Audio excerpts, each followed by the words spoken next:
ചിരിക്കല്ലേ? ചിരിച്ചാ പിന്നെ ചിരി നിർത്താൻ പറ്റൂല. ഞാൻ ഏത് ഷേപ്പിൽ തിരിച്ചു വരുമെന്ന് എനിക്ക് നിശ്ചയമില്ല. ഏത് ഷേപ്പിൽ തിരിച്ചു വന്നാലും തന്നെ വീട്ടിൽ കൊണ്ടുവന്ന് വിടണം, കേട്ടോടെ? കുറുപ്പേ, മാഡം നിങ്ങൾ എത്ര വലിയ സ്ത്രീയാണ് എന്നെ പൊക്കി പറഞ്ഞ് സോപ്പിടാനുള്ള പരിപാടിയാ കള്ളന്മാര്. ഉണ്ടല്ലോ, നിങ്ങൾക്ക് ഒരുപാട് പേരുടെ ശാപം ഉണ്ടാവും കേട്ടോ. നിങ്ങളുണ്ടല്ലോ, ഗതി കിട്ടാതെ നരകിച്ചേ നിങ്ങൾ ചാവുള്ളൂ. ഞാൻ എഴുതി വെച്ചുതരാം. നിങ്ങൾ ഇതിന്റെ പേരിൽ എന്നെ കുറിച്ച് എന്ത് കംപ്ലൈന്റ് ചെയ്താലും, നിങ്ങൾ എന്ത് കോപ്പ് ചെയ്തെന്ന് പറഞ്ഞാലും എനിക്കൊരു പുല്ലുമില്ല കേട്ടോ. എടാ കുട്ട, ഞാൻ കുടി നിർത്തി. അതോടെ എന്റെ വൃത്തികെട്ട സംസാരം ഈ നാക്കിന്ന് പോയി. ഇനി ഏത് പരമ നാറിയുടെ വീട്ടിൽ വേണോ എന്നെ ധൈര്യമായിട്ട് കൊണ്ടുപോവാ. ഒരു തെണ്ടി ഞാൻ ഡീസന്റ് അല്ലെന്ന് പറയില്ല. ഒരു ആർട്ടിസ്റ്റിനെ ഒരുക്കി ഞങ്ങളുടെ ഒരു ഡാൻസ് കഴിഞ്ഞിട്ട് എത്ര സമയം കഴിഞ്ഞിട്ടാണ് നിങ്ങളുടെ ഫാഷൻ ഷോ ഉള്ളത്? അതുകൊണ്ട് ഇപ്പൊ എന്താ? എനിക്കറിയാലോ, ഞാൻ ഇതിനകത്തുള്ള ഒരു കോർഡിനേറ്റർ തന്നെയല്ലേ. എനിക്കറിയാലോ ഭയങ്കരമായ ആള്. അതെങ്ങനെയാ? കർത്താവ് അടിയുള്ളവരെ കൊണ്ട് അറിയാൻ പറയില്ലല്ലോ. ഏത് പ്രോഗ്രാം കഴിഞ്ഞിട്ട് ഏത് എങ്ങനെയെന്നുള്ളത് എനിക്കറിയാവല്ലോ. ആ കൊച്ചിന് കോസ്റ്റ്യൂം ഇട്ട് നിന്നൊരു കൊച്ചിനെ സ്റ്റേജിൽ കയറാൻ നിങ്ങൾ സമ്മതിച്ചിട്ടില്ല.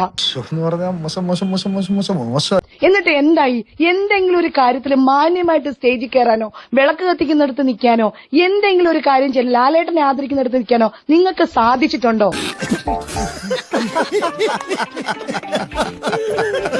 നിങ്ങളടുത്ത് വേണ്ട വേണ്ട വേണ്ട വേണ്ടെന്ന് ഞാൻ വിചാരിച്ചിട്ടുണ്ട്. നിങ്ങൾ എന്ത് പട്ടി ഷോയാണ് സ്ത്രീയെ. അല്ല, എനിക്കറിയാൻ മേലാത്തോണ്ട് ചോദിക്കുക. താൻ ആരുവാ? നാരായണ പൂരായണ പോവേ. തനിക്കൊരു വിചാരമുണ്ട് താ ഏതോ കോപ്പിലെ വലിയ രാജാവാണ്. താ ഒരു പുല്ലുമല്ല. നിങ്ങൾ ഞങ്ങളുടെ പ്രോഗ്രാം സ്ഥലത്ത് കിടന്ന് കാണിച്ചത് നിങ്ങൾ എന്തെല്ലാം പൂവും മായും കായും ഒക്കെ പറഞ്ഞ. നീ ഇതുവരെ കണ്ട എന്റെ മുഖം ഉണ്ടല്ലോ, അത് ഡീസന്റ് മുഖം. എന്നെ തറയാക്കലടാ മോനെ. നിന്റെ കിണത്തിലിട്ടൊന്ന് തന്നാലുണ്ടല്ലോ, നീ ഇവിടെ മുഴുവൻ തൂറി വീഴും. നിങ്ങൾ എന്ത് പന്ന സ്ത്രീയാണ്? നിങ്ങളൊരു സ്ത്രീ തന്നെയാണോ? സ്ത്രീ എന്ന് പറയുമ്പോണ്ടല്ലോ അതിന് കുറച്ചുകൂടെ മാന്യതയുണ്ട്. സ്ത്രീകൾക്ക് പോലും ഒരു അപമാനമാണ് നിങ്ങൾ. എന്ത് പറ്റിയടാ? ചായ നെറുകന്തലേ കയറി ബ്ലോക്ക് ആയതാ. മനസ്സിലായോ?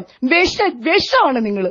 നിങ്ങളാണ് ഈ സംഘടനയിലെ പോയിസണേറ്റഡ് ആയിട്ടുള്ള ഒരു സ്ത്രീ എന്ന് പറയുന്നത് നിങ്ങളാണ്.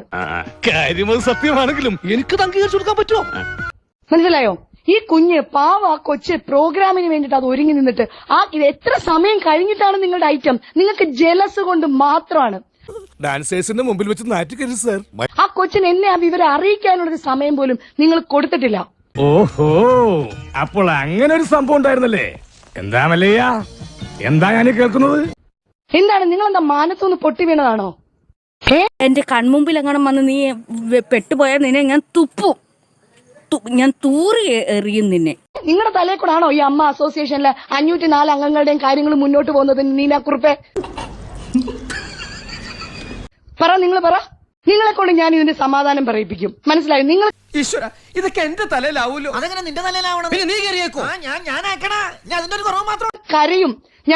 ഞങ്ങൾക്ക് ആർക്കെങ്കിലും നിങ്ങളെ വ്യക്തിപരമായിട്ട് ഇഷ്ടമുണ്ടോ? പറ. നമ്മൾ സ്നേഹം കൊടുത്താണ് സ്നേഹം മേടിക്കേണ്ടത്. ഇതൊക്കെയല്ലേ താൻ ചെയ്യുന്ന പണി. എന്റെ ഈ അന്ന സത്യം ഞാനങ്ങനെ ചെയ്തിട്ടില്ല. വെറുതെ കഴിഞ്ഞ ആഴ്ച നടന്ന കാര്യങ്ങൾ പറഞ്ഞ് എന്നെ നാറ്റിക്കരുത്. ബഹുമാനം കൊടുത്താണ് ബഹുമാനം മേടിക്കേണ്ടത്. നിങ്ങൾ ഒറ്റയൊരുത്തി ഇലക്ഷന് മുമ്പ് എല്ലാ മനുഷ്യരും നിങ്ങൾ ഓടി നടന്ന് വിളിച്ചു പറഞ്ഞു. ഞാൻ ഇതുവരെ പറഞ്ഞിട്ടില്ല അത്. ലക്ഷ്മിപ്രിയക്ക് വോട്ട് കൊടുക്കരുതെന്ന് വിളിച്ചു പറഞ്ഞ തെളിവ് സഹിതം ഞങ്ങളുടെ കയ്യിലുണ്ട്.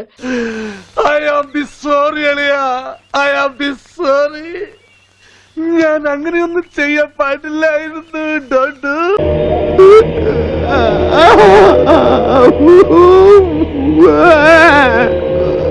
എനിക്കത് പുല്ലായതുകൊണ്ടുണ്ടല്ലോ. ഈശ്വരനാണ്. നീനാക്കുറിപ്പല്ല ലക്ഷ്മിപ്രിയയുടെ ജാതകം എഴുതുന്നത്. മനസ്സിലായോ? നീനാക്കുറിപ്പിന് ഒരു കുണ്ടയും സാധിക്കില്ല ഈ ലോകത്ത്. നിങ്ങള് ചേട്ടാ അപമാനിച്ചേ ഞാൻ പോയിക്കോട്ടെ. അതെ സാറേ, ഞങ്ങള് വഴക്കാം. തന്നെ മൂച്ചേട്ടെ ഒന്ന് പറഞ്ഞ രണ്ടാമത്തെ തുണി പൊക്കി കാണിക്കും. ഞാൻ വരട്ടെ. എങ്ങോട്ട്? അല്ല, ഞാൻ പോട്ടെ. സബ്സ്ക്രൈബ് ചെയ്തിട്ടുണ്ട് പൊന്നു മോനെ.